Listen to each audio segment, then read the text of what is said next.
वचन में लिखा है कि जो बीज बोने वाला था वो बीज को लेके गया और उसने जाके बीजों को बिखेरा।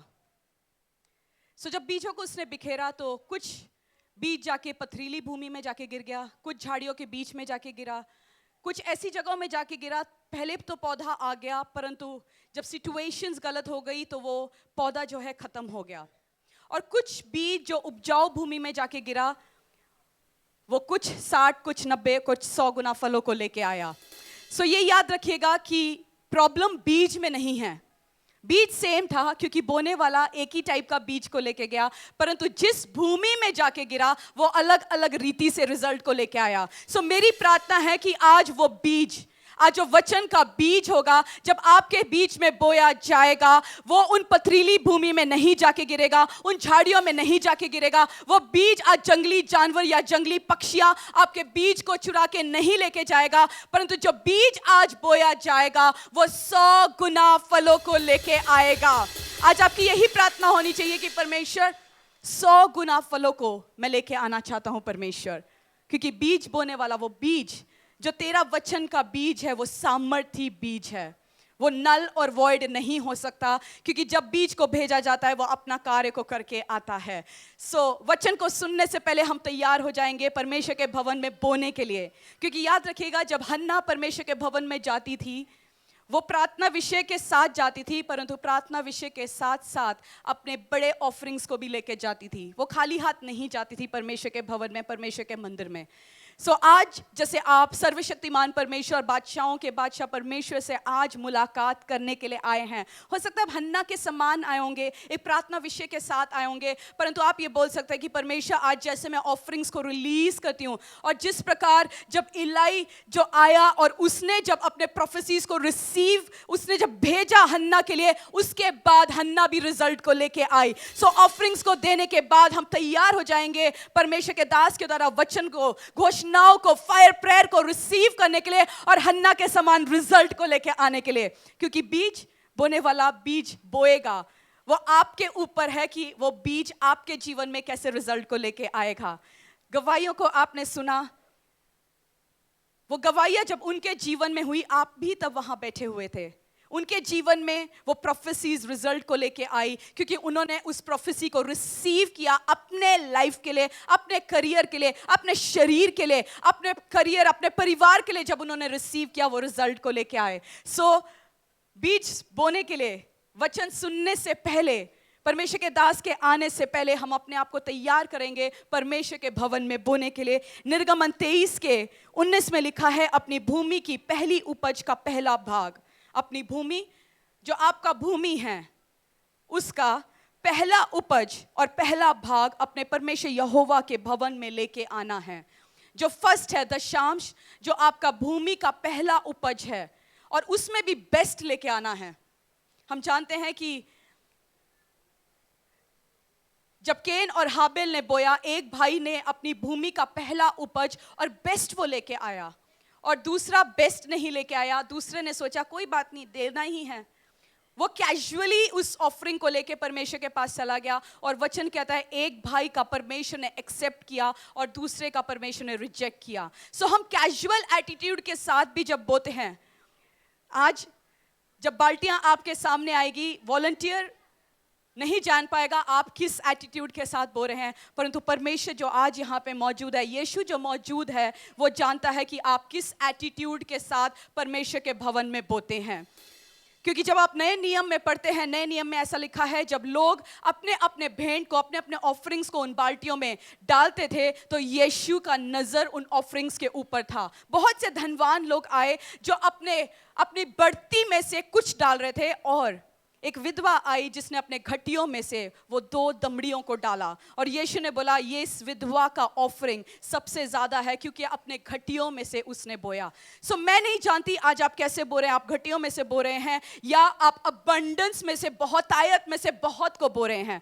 परमेश्वर चाहता है आपके पास बहुतायत है, उस बहुतायत में से भी आप एक बहुत ही बड़ा अमाउंट, एक बहुत ही बड़ा चेक परमेश्वर के लिए काटिए, और परमेश्वर के भवन में किसी भी भली वस्तु की कमी ना हो। वचन कहता है अपनी भूमि की पहली उपज का पहला भाग अपने परमेश्वर यहोवा के भवन में लेके आना। उसी निर्गमन 23 के 25 में लिखा है, तू अपने परमेश्वर यहोवा की उपासना करना, तब वह तेरे अन्न और जल पर आशीष देगा और तेरे बीच में से रोगों को दूर करेगा।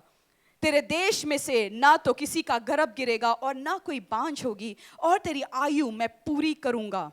वचन कहता है कि जब तू परमेश्वर यहोवा की उपासना करेगा, आप जब इंग्लिश ट्रांसलेशंस को पढ़ोगे उसमें लिखा है, जब आप सेवा करोगे, when you serve the lord, जब आप सेवा करोगे परमेश्वर की, तब ये आशीष है, तब वो आपके अन्न और जल पे, आपके ब्रेड के ऊपर, आपके रोटी के ऊपर, आपके खाने के ऊपर परमेश्वर आशीष को देगा, आपके पानी के ऊपर परमेश्वर आशीष देगा। परमेश्वर बोलते यदि तू मेरी सेवा करेगा तो मैं तेरे अन्न और जल पे आशीष को दूंगा, और तेरे बीच में से मैं रोगों को दूर करूंगा, और तेरे लाइफ में, तेरे परिवार में कोई भी बांझ नहीं होगा, क्योंकि मैं उसको फलवंत करूंगा। कितने लोग फलवंत होना चाहते हैं? उसका सीक्रेट क्या है? परमेश्वर की सेवा करना। सेवा कैसे करते हैं? जब हम फाइनेंस को देते हैं, बोने के लिए हम बोते हैं, हम सेवा करते हैं, हम फाइनेंस के साथ परमेश्वर की सेवा करते हैं। दशांश देना नहीं, दशांश तो मिनिमम क्राइटेरिया है। आप प्रभु यीशु मसीह को अपने उद्धारकर्ता परमेश्वर के रूप में आपने स्वीकार कर लिया तो आपने दशांश बोना ही है।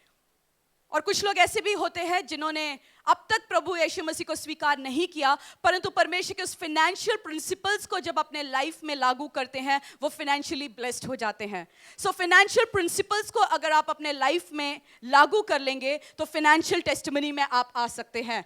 फाइनेंशियल टेस्टिमनी के साथ आप लौट के आ सकते हैं, फाइनेंशियल गवाहियों के साथ आ सकते हैं। बोना है,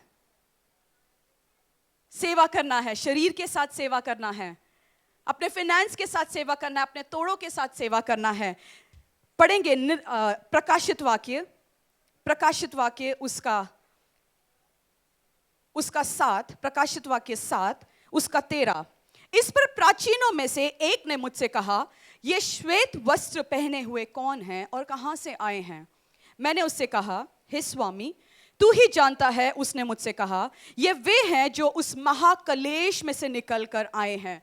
वो लोग जो श्वेत वस्त्र पहन के खड़े हैं, वो कौन है? वो महाकलेश में से निकल कर आए हैं। वो ट्रायल्स, ट्रिबुलेशंस में से, अलग अलग परिस्थितियों में से वो निकल के आए हैं और अपने जीवन को परमेश्वर के हाथों में दिया है। अपने पापों को अंगीकार करके उन पापों के वस्त्रों को अलग करते हुए परमेश्वर की उस धार्मिकता के वस्त्रों को पहन के परमेश्वर के सामने खड़े हैं। और वचन आगे ये कहता है, उन्होंने अपने अपने वस्त्र मेमने के लहू से धोकर श्वेत किए हैं, इसी कारण वह परमेश्वर के सिंहासन के सामने खड़े हैं। उन्होंने अपने आप को परमेश्वर के लहू से धोकर शुद्ध कर दिया है और इसीलिए वो परमेश्वर के सिंहासन के सामने खड़े हैं और उसके मंदिर में दिन रात उसकी सेवा करते हैं। जब परमेश्वर हमारे पापों को धोकर शुद्ध करता है, हमारे पापों के वस्त्रों को धोकर शुद्ध करके हमें धार्मिकता के वस्त्रों को पहनाता है, उसके बाद हमने क्या करना है? तुरंत हमें सेवा में लग जाना है। दिन और रात ये नहीं सोचना कि क्या दिन है क्या रात है, हमें सेवा में जुड़ जाना है। फिनेंशियली हमें सेवा में जुड़ जाना है, अपने शरीर के साथ सेवा में जुड़ जाना है, अपने टैलेंट्स के साथ सेवा में जुड़ जाना है, इवेंजलिज्म में सेवा में जुड़ जाना है, परमेश्वर सुसमाचार के लिए हमें सेवा में जुड़ जाना है। और उसके बाद क्या होगा जब हम सेवा में जुड़ जाते हैं? उसमें लिखा है, और जो सिंहासन पर बैठा है वह उनके ऊपर अपना तंबू तानेगा। किन के ऊपर तंबू तानेगा? जो खाली बैठे हैं घर में, जो छुट्टी होने के बाद भी कलीसिया में नहीं आ सकते, वो अलग अलग एक्सक्यूजेस देते हैं, या वो लोग जो परमेश्वर के लिए ना दिन सोचते हैं और ना रात सोचते हैं, ना ये सोचते हैं कि मेरे लाइफ में इतना प्रॉब्लम्स है, उन सब चीजों को अलग रखते हुए वो दिन और रात परमेश्वर की सेवा में जुड़ जाते हैं। नाइट एंड डे, दिन और रात सेवा में जुड़ जाते हैं। तब परमेश्वर उनके ऊपर अपना तंबू तानेगा, फिर वह भूखे और प्यासे न होंगे। वचन क्या कहता है? फिर वह भूखे और प्यासे ना होंगे। कौन भूखे और प्यासे ना होंगे? जो परमेश्वर की सेवा करते हैं वो कभी भूखे और प्यासे नहीं होंगे। इसीलिए निर्गमन 23 का 25 हमने जो पढ़ा उसमें लिखा है, यदि तू मेरी सेवा करेगा तो मैं तेरे अन्न और जल पर आशीष दूंगा, तू भूखा और तू प्यासा नहीं होगा। वही जो पुराने नियम में लिखा है, नए नियम में वही दोबारा रीएस्टैब्लिश किया गया है। परमेश्वर बार बार ये कहता है कि तू मेरी सेवा कर, मैं तेरे अन्न और जल पे आशीष दूंगा, तुझे भूखा और प्यासा नहीं रखूंगा। तू अपने प्रेयर रिक्वेस्ट को लेके प्रेयर सेंटर में बार बार कॉल नहीं करता रहेगा, तू सेवा में जुड़ जा और तू अपने प्रार्थना विषय को भूल जा और मैं तेरी सेवाओं का उत्तर दूंगा। आज कितने लोगों ने उस गवाही को सुना, उस भाई और बहन ने जो गवाही दी, उन्होंने ये बोला मैं सेवा में जुड़ गए। हम लोग जब सेवा में जुड़ गए परमेश्वर ने हमें ब्लेस किया। सो आप ब्लेसिंग चाहते हैं, आप अलग अलग रीति में कलीसिया के साथ सेवा में जुड़ जाइए। मैं क्या करूं, कैसे करूं, आपको समझ नहीं आ रहा मुझे क्या करना है, आप मीटिंग आमेन होने पर हमसे आके मिल सकते हैं और हम आपको काउंसिल करेंगे, गाइड करेंगे कि आगे आपने कैसे जाना है। सो वचन कहते हुए फिर भूखे और प्यासे न होंगे और न उन पर धूप और न कोई तपन पड़ेगी, क्योंकि मेमना जो सिंहासन के बीच में है उनकी रखवाली करेगा। परमेश्वर किसकी रखवाली करेगा? जो आज टीवी में, बेड में टीवी के सामने बैठा है, या वो जो आज कलीसिया में आया, आने से पहले उसने सेवा किया, कलीसिया के बाद भी, आमेन होने के बाद भी वो सेवा करेगा, वो बर्तनों को धोएगा, वो दरियों को बिछाएगा, वो वॉशरूम को साफ करेगा। परमेश्वर बोलता है मैं अपना तंबू तुझ पर तानूंगा और तू भूखा और प्यासा नहीं होगा और ना कोई धूप और ना तपन तेरे ऊपर पड़ेगी, क्योंकि मेमना जो सिंहासन के बीच में है तेरी रखवाली करेगा। अगर आप सेवा करते हैं, आप सेवादार हैं, आप इन वर्सेस को क्लेम कर सकते हैं। आप बोल सकते हैं परमेश्वर तूने बोला जो तेरी सेवा करेगा तू अपना तंबू उनके ऊपर तानेगा, वो भूखे और प्यासे नहीं होंगे, आपके घर में कमियां नहीं होंगी, आपके घर में घटिया नहीं होंगी, फाइनेंशियल ट्रबल आपके जीवन का हिस्सा नहीं होगा अगर आप सेवादार हैं तो। और ना तो दिन की धूप और ना रात की चांदनी को तेरे पे कोई हानि लेके आएगी, ना दिन की धूप और ना रात की चांदनी से तुझे कुछ हानि होगी अगर तू मेरी सेवा करेगा। और मैं उसकी रखवाली करूंगा और उन्हें जीवन रूपी जल के सोतों के पास ले जाऊंगा और परमेश्वर उनके आंखों से सब आंसू पोंछ डालेगा। वचन कहता है मैं तेरी आंखों से सब आंसू पोंछ डालूंगा। सो ब्लेसिंग हम सब चाहते हैं, बट उसके लिए करना क्या है? उसके लिए करना क्या है? हमें सेवा करना है, हमें फाइनेंशियली सेवा करना है। हमारे पास जो है वो परमेश्वर के हाथों में देना है। आज आप बोलते होंगे मेरे पास क्या है मैं परमेश्वर के सामने दे सकता हूँ? आपके पास बहुत कुछ है जो आप परमेश्वर को दे सकते हैं। आज मांगिए और परमेश्वर आपसे बोलेगा मुझे तेरे लाइफ से ये चीज़ चाहिए और ये तू वो दे। आज मेरे को तेरा शरीर चाहिए और तू सेवा करना शुरू कर दे। आज तेरा टैलेंट मुझे चाहिए, मैं अपने कार्यों के लिए उसको इस्तेमाल करना चाहता हूँ, सुसमाचार के लिए इस्तेमाल करता हूँ, तू अपना टैलेंट मुझे दे दे। तू कुछ नहीं कर सकता, तू खड़ा होके लोगों को स्माइल करते हुए अंदर इनवाइट कर, वो तेरा टैलेंट है, वो मेरे लिए हाथों में दे दे। एक ऐसा व्यक्ति जो निराश था, जो पूरी रात कार्य किया उसने, और वो निराशा के साथ वापस लौट के आया और यीशु को जरूरत पड़ी। यीशु ने बोला कि तू निराशा के साथ वापस आया है, अब तेरे पास जो चीज है वो मुझे दे दे और तेरी निराशाओं को मैं दूर कर देता हूं। हम पढ़ेंगे लूका 5:5, उसमें लिखा है जब भीड़ परमेश्वर का वचन सुनने के लिए उस पर गिरी पड़ती थी। जब भीड़ किसके ऊपर गिरी पड़ती थी? यीशु के ऊपर। किस लिए गिरी पड़ती थी? वचन को सुनने के लिए। वो वचन जो फलों को लेके आता है, वो वचन जो सामर्थी वचन है, जो दो धारी तलवार है, जो लोगों को चंगा करता था, बांझपन से लोगों को दूर करता था, जो अंधों को आंखें देता था, लंगड़ों को चलाता था, दुष्ट आत्माओं को दूर करता था। लोग दूर दूर से यीशु के वचन को सुनने के लिए आए और लोग यीशु के ऊपर गिरे पड़ रहे थे। तो यीशु ने क्या किया? और वह गेनेसरत की झील के किनारे पर खड़ा था, तो ऐसा हुआ कि उसने झील के किनारे 2 नावें लगी हुई देखी। अब यीशु के ऊपर लोग गिरे पड़ रहे थे। यीशु एक झील के किनारे जाके खड़ा हो गया और वो सुसमाचार को देना चाहता था, वो प्रोफेटिकल डिक्लेरेशंस को करना चाहता था, वो फायर प्रेयर करना चाहता था, वो लोगों को सामर्थी प्रार्थनाओं की घोषणा करना चाहता था। परंतु यीशु आके खड़ा हुआ कि लोग उसको वो करने नहीं दे रहे थे।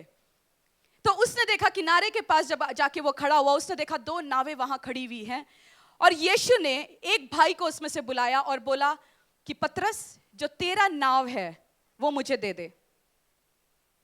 किस लिए? यीशु मसीह घूमने जा रहे थे। नाव की जरूरत क्यों थी? क्योंकि यीशु मसीह सुसमाचार को सुनाना चाहते थे। जो मुर्दे थे यीशु उनको खड़ा करना चाहते थे, जो बीमार थे यीशु उनको चंगा करना चाहते थे, यीशु लोगों के प्रॉब्लम्स को सॉल्यूशन देना चाहते थे। इसीलिए यीशु ने पतरस को बोला, पतरस तेरे पास जो नाव है वो मुझे दे दे। अब दो नावें थी, परमेश्वर ने एक ही नाव को चुना, दूसरे को नहीं चुना।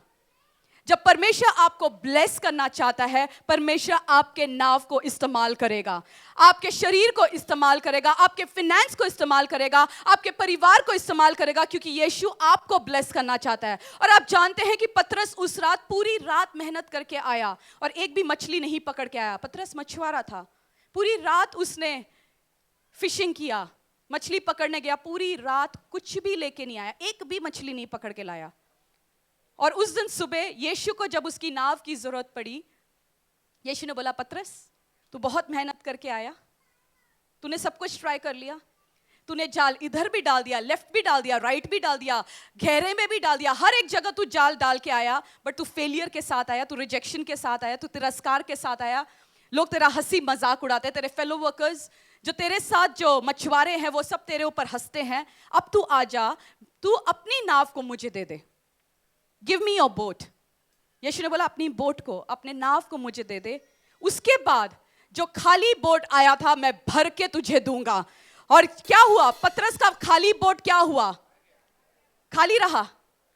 वो इतना भरा कि उसको फेलो वर्कर्स जो दूसरे मछुआरे थे उनको भी बुलाना पड़ा कि आओ मेरी मदद करो, क्योंकि बोट मेरी बहुत भर गई है और मेरा जो फिशिंग करने वाला जाल था वो पूरा भर चुका है, मैं अकेले इसको संभाल नहीं सकता हूं, मेरा ब्लेसिंग्स इतना हो गया है, मैं अकेले संभाल नहीं सकता हूं, तुम लोग भी आके मुझे मदद करो। पर पतरस ने किया क्या? अपना नाव किसको दिया? यीशु को दिया और यीशु के इंस्ट्रक्शंस को फॉलो किया। आगे उसको जब अब पढ़ेंगे, उन नावों में से एक पर जो शमौन की थी चढ़कर उसने उनसे विनती की कि किनारे से थोड़ा हटा ले चले। तब वह बैठकर लोगों को नाव पर से उपदेश लेने लगा। यीशु पतरस की उसी नाव को उठाकर उपदेश लेने लगा, वो सुसमाचार को देने लग गया। आज क्या आपका नाव इस्तेमाल हो रहा है सुसमाचार के लिए? अगर आपका नाव इस्तेमाल हो रहा है सुसमाचार के लिए, तभी परमेश्वर आपको ब्लेस करेगा। अगर आपका नाव, आपका शरीर, आपका फाइनेंस, आपका करियर यीशु के लिए इस्तेमाल नहीं हो रहा, सुसमाचार के लिए इस्तेमाल नहीं हो रहा, आप भी पतरस के समान पूरी रात आप फिशिंग करते रहेंगे, आप मेहनत करते रहेंगे, परंतु जाल खाली होगा। परंतु अगर आप चाहते हैं आपकी जाल भरी रहे, तो एक सीक्रेट है, अपना नाव यीशु के हाथों में दे दो। अपना नाव यीशु के हाथों में दे दो, अपना शरीर यीशु के हाथों में दे दो, अपना फाइनेंस यीशु के हाथों में दे दो, अपने तोड़े यीशु के हाथों में दे दो, आपके मुंह में जो परमेश्वर ने जुबान दिया उसको यीशु के हाथों में दे दो, अपने हाथों को, अपने पैरों को, अपने टैलेंट्स को, हर एक चीज को यीशु के हाथों में दे दो और सुसमाचार के लिए देना। क्योंकि यीशु ने पतरस का नाम सुसमाचार के लिए लिया। बोला कि मुझे उपदेश, लोगों को वचन सुनाना है, मुझे उपदेश देना है, मुझे गॉस्पल के लिए तेरा नाव चाहिए, मुझे घूमने फिरने के लिए नहीं चाहिए, मुझे पिकनिक में जाने के लिए नहीं चाहिए, बट गॉस्पल के कार्यों को, सुसमाचार को फैलाने के लिए मुझे तेरी नाव की जरूरत है। और 5 में ऐसे लिखा है, शमौन ने उसको उत्तर दिया, हे स्वामी, हमने सारी रात मेहनत की और कुछ न पकड़ा, तो भी तेरे कहने से जाल डालूंगा। जब शमौन ने, पतरस ने जब अपना नाव यीशु को दे दिया, उसके बाद यीशु ने बोला, अब तूने पूरी रात जाल डाल दी, अब मैं इंस्ट्रक्शन तुझे दे रहा हूं कि तू अब वहां जाके जाल डाल। पतरस ने बोला कि परमेश्वर, मैंने पूरी रात ट्राई किया, मैंने पूरा एफर्ट दिया, मैंने हर चीज ट्राई करके दिया, मेरे पास एक्सपर्टीज है फिशिंग की, परंतु यीशु बोलता है अब हर एक चीज साइड कर दे। तूने अपना नाम मुझे दे दिया ना, अब हर एक चीज, अपने एक्सपर्टीज को, अपने टैलेंट्स को, हर एक चीज को साइड कर दे, अब मैं जो बोल रहा हूं वो कर।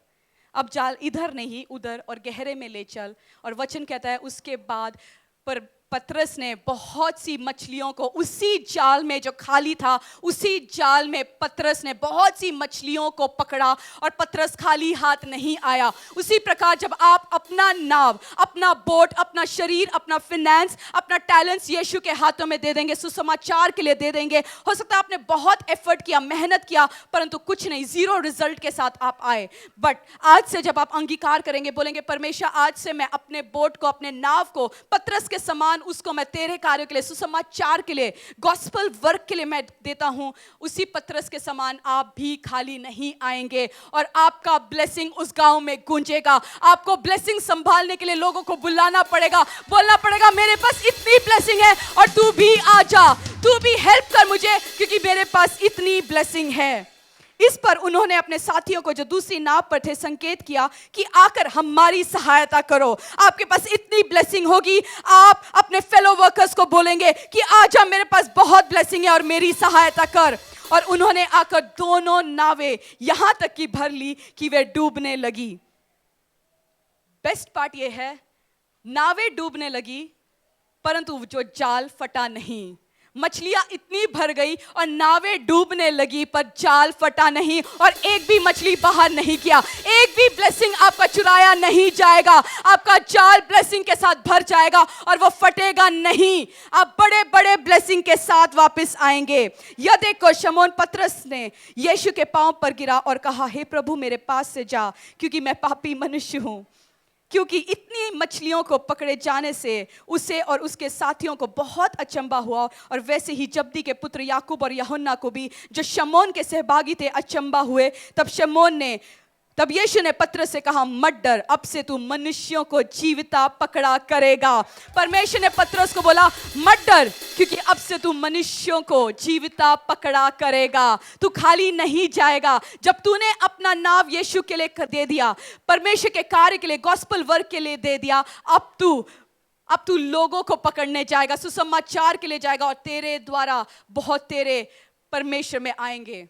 और वही पतरस जब उसने प्रचार किया, 3000 लोग परमेश्वर के राज्य में ऐड हुए, बपतिस्मा लिया। पतरस के द्वारा परमेश्वर ने बड़े बड़े कार्य किए। उसी पतरस ने एक टाइम परमेश्वर को बोला, परमेश्वर मैंने तो तेरे लिए और तेरे सुसमाचार के लिए बहुत कुछ छोड़ा। यीशु ने बोला, जो मेरे लिए और मेरे सुसमाचार के लिए जो कुछ छोड़ेगा वो इस पृथ्वी में और स्वर्ग में भी उसका डबल पोर्शन लेके जाएगा। 100-fold हमारा हिस्सा होगा जब हम अपने नाव को यीशु के हाथों में दे देंगे। आमीन। आइए पैरों में खड़े हो जाएंगे। कितने लोग तैयार हैं आज अपने नाव को यीशु के हाथों में देने के लिए, अपने जीवन को, अपने शरीरों को, अपने फिनेंस को यीशु के हाथों में देने के लिए?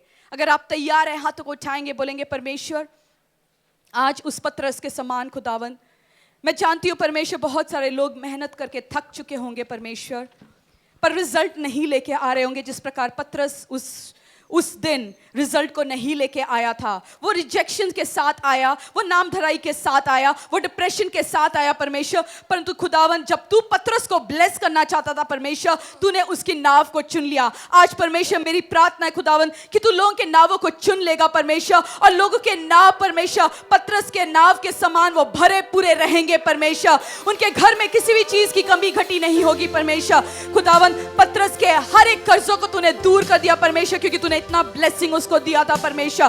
तूने उसको ब्लेस किया, उसके बाद तूने बोला पतरस अब से मत डर क्योंकि अब से तू मनुष्यों को जीविता पकड़ा करेगा।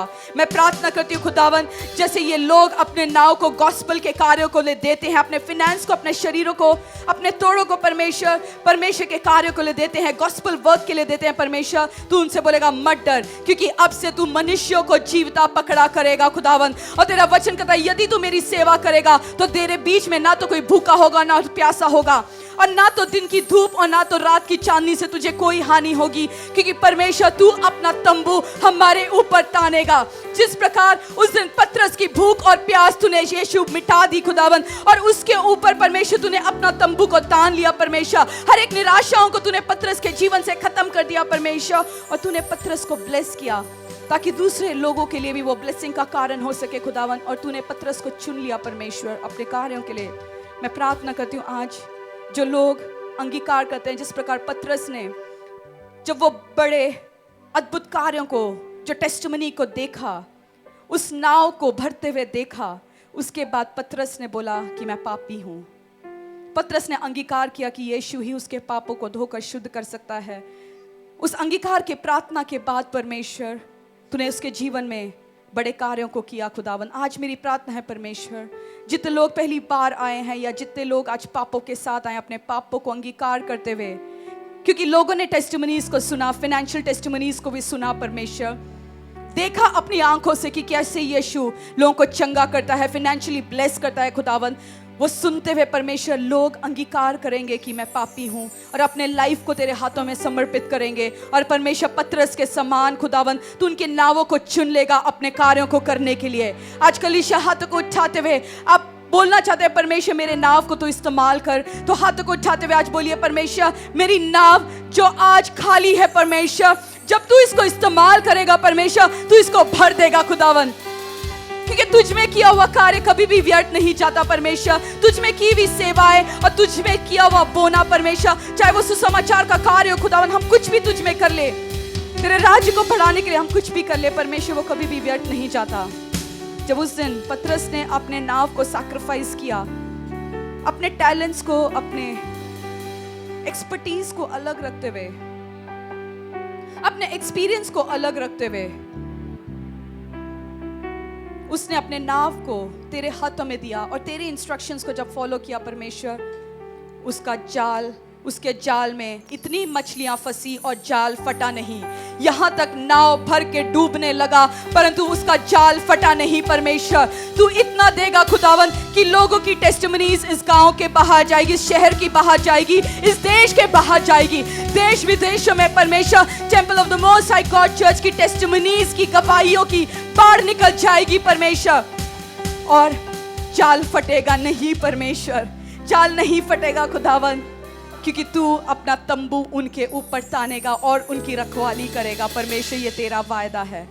आज से खुदावन हम अपने नाव को, अपने बोट को तेरे हाथों में देते, अपने फिनेंसेस को परमेश्वर जो तूने हमारे हाथों में दिया परमेश्वर, वो सैलरीज के रूप में हो, वो प्रॉफिट्स के रूप में हो, वो इंसेंटिव्स के रूप में हो परमेश्वर।